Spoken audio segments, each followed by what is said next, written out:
Hello students, इस video में हम लोग किसी भी केमिकल इक्वेशन को बैलेंस करना सीखेंगे with the help of trick. ठीक है, बहुतों को बैलेंस करना एक बहुत बड़ा प्रॉब्लम लगता होगा, बहुत बड़ा टास्क लगता होगा। ठीक है, लेकिन आज की वीडियो में आपको सिंपल ट्रिक बताऊंगा जिससे आप किसी भी केमिकल इक्वेशन को इजीली बैलेंस कर सकते हैं। तो बैलेंस करने से पहले सबसे पहले हम ये समझते हैं कि बैलेंस केमिकल इक्वेशन होता क्या है। तो बैलेंस इक्वेशन इसको कहते हैं जैसे an equation is said to be a balance equation where number of atoms of each element is equal on both sides.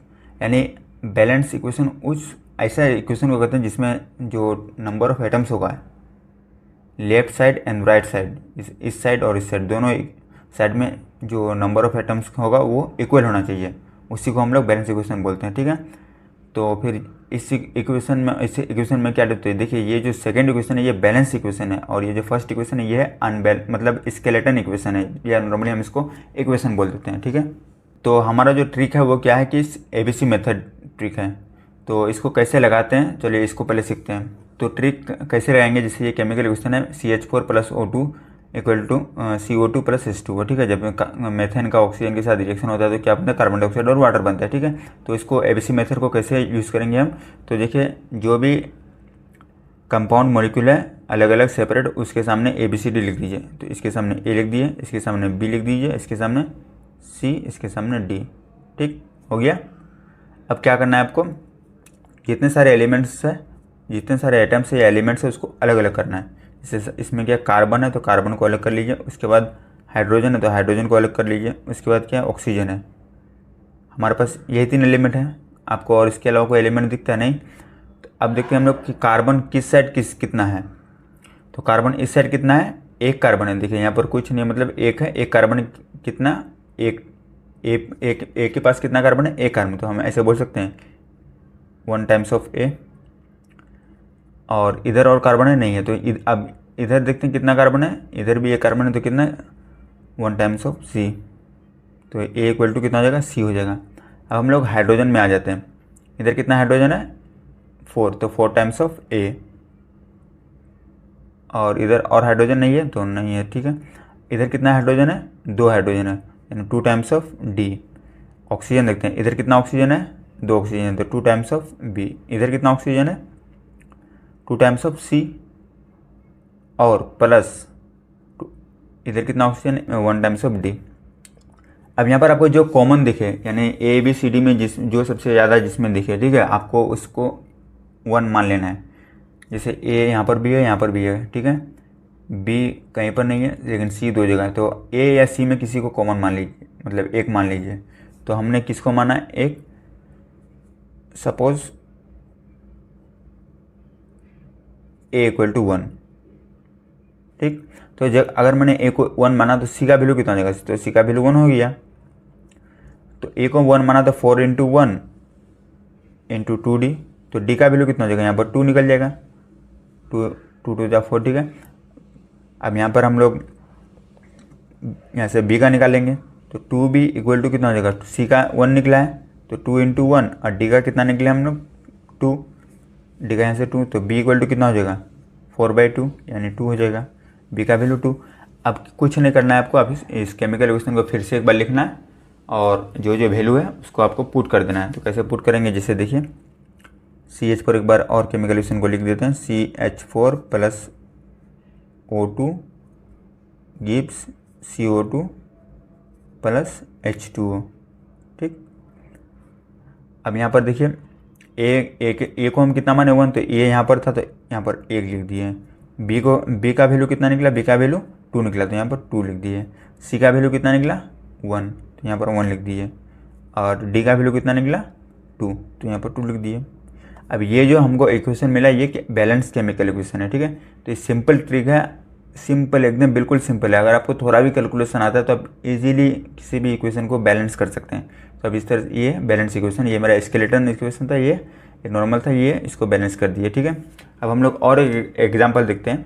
तो आप देख सकते हैं कि एक और इक्वेशन है हमारे पास, C4H10 + O2 gives CO2 + H2O, यानी C4H10 क्या होता है, मैथ एथ प्रोब्यूट, यानी ये ब्यूटेन है। ठीक है, जो हमारे LPG सिलेंडर वगैरह सब में रहता है। ठीक है, और ये जब ब्यूटेन को ऑक्सीजन के साथ रिएक्ट करेंगे तो क्या बनेगा, कार्बन डाइऑक्साइड होगा और H2O मिलेगा। ठीक है, तो इसको कैसे बैलेंस करेंगे, सिंपल मेथड है जो मैंने आपको बताया, वही करना है। तो यहाँ पर आपको A लिखना है, B लिखना है, C लिखना है डी लिखना है। ठीक, अब जितने सारे एलिमेंट्स है सबको सेपरेट कर लेना है।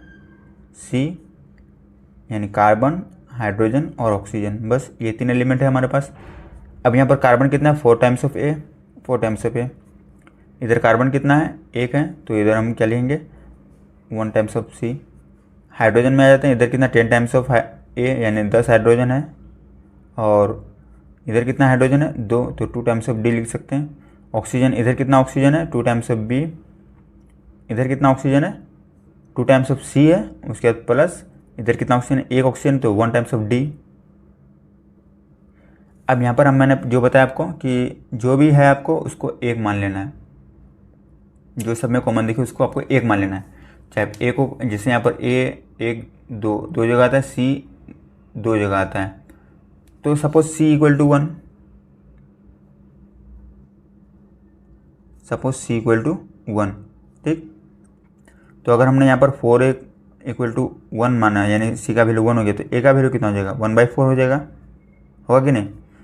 यहाँ पर अब यहाँ पर 1 का वैल्यू सॉरी ए का वैल्यू कितना 1/4, तो यहाँ पर हम ऐसे लिख सकते हैं 10 इंटू 1/4 इक्वल टू 2D लिख सकते हैं। यहाँ से हम इसको ऐसे लिख सकते हैं 10 इंटू 1 10 और 4 इंटू 2 80D। डी का वैल्यू कितना हो जाएगा, 10/8। ठीक, अब यहाँ पर हम 2B equal to C 2C equal to +1D है, तो यहाँ पर हमको ए और बी और सी का वैल्यू तो हमको मिल चुका है, हमको सिर्फ बी का निकालना है, तो 2B इक्वल टू 2 इंटू 1, ये सी का वैल्यू 1 माने तो +1 इंटू डी, तो 1 इंटू डी का वैल्यू कितना है 10/8, तो 1 इंटू 10/8। ठीक, अब यहाँ से हम 2B इक्वल टू कितना हो जाएगा, यहाँ पर ये 2 हो जाएगा और प्लस 10/8। ठीक,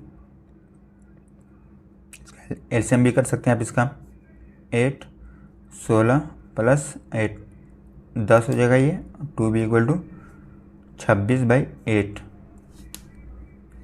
इसको अगर हम ब्रेक करेंगे तो कितना हो जाएगा, 2 4 जा 8 13 जा 26, तो बी का वैल्यू कितना हो जाएगा 13/4 इंटू 2 हो जाएगा, यानी बी का वैल्यू कितना हो जाएगा, बी का वैल्यू हो जाएगा 13/8। ठीक, अब हमें क्या करना है, इक्वेशन को फिर से लिखना है, तो इक्वेशन को एक बार और से लिख लेते हैं। अब जिसका इसका जो वैल्यू निकला है, ठीक है, उस वैल्यू को आपको पुट कर देना है। तो ए का वैल्यू कितना निकला 1/4। ठीक, बी का वैल्यू कितना निकला 13/8। आपको घबराना नहीं है, लिख लेना है। ठीक है, सी का वैल्यू हम लोग तो 1 माने ही थे, और डी का वैल्यू कितना निकला, डी का वैल्यू 10/8। ठीक, अब जो ये फ्रैक्शन में इसको हमको कैंसिल कराना है किसी भी तरह से, तो हम पूरा इक्वेशन को 8 से मल्टीप्लाई करेंगे तो कैंसिल हो जाएगा, यहाँ से 8 कैंसिल होगा, यहाँ से 8 कैंसिल होगा, 4 दूना 8, यहाँ से 2 आ जाएगा, कैंसिल होगा कि नहीं, तो 4 दूना 8, तो यहाँ कितना आ जाएगा 2C4H10 आ जाएगा यहाँ पर। अब प्लस इधर 8 कैंसिल हो जाएगा, तो 13O2 हो जाएगा, इधर यहाँ 8CO2 हो जाएगा, प्लस 8 कैंसिल हो गया तो 10H2O। ठीक, अब आपको चेक करना है कि एलिमेंट्स एटम्स का नंबर सेम है कि नहीं। इधर देखिए 4 दूना 8 है कार्बन, इधर कितना है 8 कार्बन। ठीक है, यानी कार्बन मेरा बैलेंस है। इधर 10 हाइड्रोजन है, इधर 10 दूना 20 हाइड्रोजन है, सॉरी इधर 10 हाइड्रोजन, यहाँ 10 दूना 20 हो जाएगा, और इधर 10 दूना 20 हो जाएगा। ठीक, तो मेरा हाइड्रोजन भी बैलेंस है। इधर 13 दूना 26 ऑक्सीजन है, इधर 8 दूना 16 और 10 ऑक्सीजन, तो 16 और 10 26 ऑक्सीजन। ठीक, तो मेरा सब चीज़ क्या है, बैलेंस है, तो हम बोल सकते हैं कि ये मेरा बैलेंस इक्वेशन है। तो चलिए और एक और एग्जांपल को, लास्ट एग्जांपल को देख लेते हैं, इससे भी आप और जिसको समझ में नहीं आया होगा इस एग्जांपल से समझ सकते हैं। ठीक है, तो आप देख सकते हैं कि हमारे पास एक इक्वेशन है CuO + NH3 gives Cu + N2 + H2O। ठीक है, तो आपको कुछ नहीं करना है, ABCD लिख देना है। ठीक है, तो यहाँ पर ABCD, अब एक्स्ट्रा टर्म आया तो यहाँ पर कोई बात नहीं, E लिख देते हैं। ठीक है, अब जितने सारे एलिमेंट्स है सबको सेपरेट कर लेना है। कॉपर है, कॉपर को सेपरेट कर लीजिए, ऑक्सीजन को सेपरेट कर लीजिए, उसके बाद नाइट्रोजन है, नाइट्रोजन को सेपरेट कर लेते हैं, हाइड्रोजन को भी सेपरेट कर लेते हैं, और एलिमेंट्स है हमारे पास नहीं है, बस ये चारों एलिमेंट्स हैं। अब क्या करना है आपको, इधर कॉपर देखना है, इधर कॉपर कितना है 1 है तो 1 टाइम्स ऑफ A, इधर कॉपर कितना है 1 है तो 1 टाइम्स ऑफ C, ऑक्सीजन देखना है, इधर कितना 1 टाइम्स ऑफ ए, इधर कितना ऑक्सीजन है 1 टाइम्स ऑफ ई।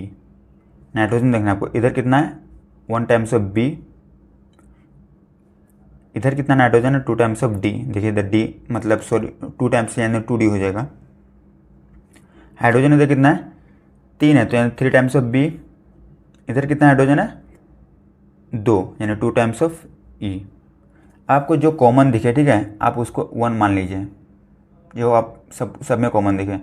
चलिए हम लोग बी को इस बार कॉमन मान लेते हैं, ठीक। बी या एक जिसको भी मानना है आपको, ए को माने बी को माने या सी को माने, मतलब जो आपको कॉमन दिखे ठीक है आप उसको मान लीजिए। तो हम लोग चलिए ए को मान लेते हो common, let A equal to 1। तो ए को अगर 1 माने तो सी का वैल्यू कितना हो जाएगा, सी का वैल्यू हो जाएगा 1, ई का वैल्यू भी क्या हो जाएगा 1। बी इस यहाँ से अब बी और डी, हमको बी और डी में से दोनों नहीं पता तो हम इस पर एक बार फोकस कर लेते हैं। तो यहाँ पर हमको ई पता है तो हम यहाँ करेंगे 3b इक्वल टू 2 इंटू 1, क्योंकि ई का वैल्यू हमको पता है 1 होता है तो बी 2/3 हो जाएगा। अब यहाँ पर हम इसका बी का वैल्यू पुट कर देते हैं 2/3 इक्वल टू 2d, ठीक। तो डी का वैल्यू कितना आ जाएगा, कैंसिल हो जाएगा ये, तो 1/3 हो जाएगा, ठीक। अब आपको कुछ नहीं करना है, क्वेश्चन को एक बार फिर से लिखना है और उसको बैलेंस करना है।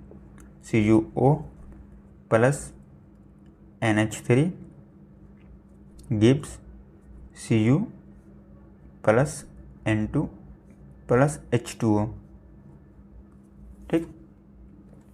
आपको क्या करना है, जो जो वैल्यू निकला आपको वहाँ पर पुट कर देना। तो ए का वैल्यू हमने 1 माने थे तो 1 लिख दिए यहाँ, ठीक है। अब बी का वैल्यू कितना निकला मेरा, बी का वैल्यू 2/3 लिख दिए। सी का वैल्यू कितना है, सी का वैल्यू भी 1 निकला था। और डी का वैल्यू कितना निकला 1/3, ठीक है। और इसका क्या बोलते हैं कि ई का वैल्यू कितना निकला, ई का वैल्यू भी 1 है, ठीक। अब पूरा इक्वेशन को क्या करना है, हमको यहाँ से 3 कैंसिल करना है, 3 को हटाना है। तो क्या करेंगे, पूरा इक्वेशन को 3 से मल्टीप्लाई कर देंगे, सिंपल है। तो यहाँ से 3 से अगर उसको मल्टीप्लाएंगे तो यहाँ क्या कितना हो जाएगा 3CuO होगा, ठीक। प्लस ये 3 कैंसिल हो जाएगा तो कितना हो जाएगा 2NH3 हो जाएगा, सिंपल। यहाँ इसको मल्टीप्लाई हो जाएगा ये तो 3Cu हो जाएगा, प्लस 3 कैंसिल हो जाएगा, नीचे 3 यहाँ पर इसको मल्टीप्लाई करेंगे तो कितना कैंसिल हो जाएगा, तो कितना हो जाएगा 1N2 प्लस ये मल्टीप्लाई हो जाएगा तो 3H2O, ठीक। तो आप इस देखिए ये अभी जो इक्वेशन मिला ये फुल्ली टोटली बैलेंस इक्वेशन है। तो आप इस तरह से किसी भी केमिकल इक्वेशन को ABCDE मेथड या जो भी आपको आगे देखे वो फर्दर लगा देना और आपको बैलेंस कर देना है। तो ये सिंपल मेथड है, आप किसी भी इक्वेशन को, अब ये है क्या कि आपको प्रैक्टिस का ज़रूरत पड़ेगा। आपको ये इतना कैलकुलेशन दिखा ना, जब आप खुद प्रैक्टिस कर लीजिएगा तो ये आप मन में कैलकुलेशन करने लगेंगे, मन ही मन में कैलकुलेशन हो जाएगा और इजीली आप इसको बैलेंस कर सकते हैं। तो आई होप कि आज की वीडियो आपके लिए काफ़ी हेल्पफुल होगा। अगर आपको वीडियो अच्छी लगी तो प्लीज़ वीडियो को लाइक कर दे। अगर आप हमारे चैनल में नए तो प्लीज़ चैनल को सब्सक्राइब कर दो, साथ ही साथ बेल आइकन को भी दबा दें जिससे हमारे नए वीडियोज़ की नोटिफिकेशन आप तक सबसे पहले पहुंचे।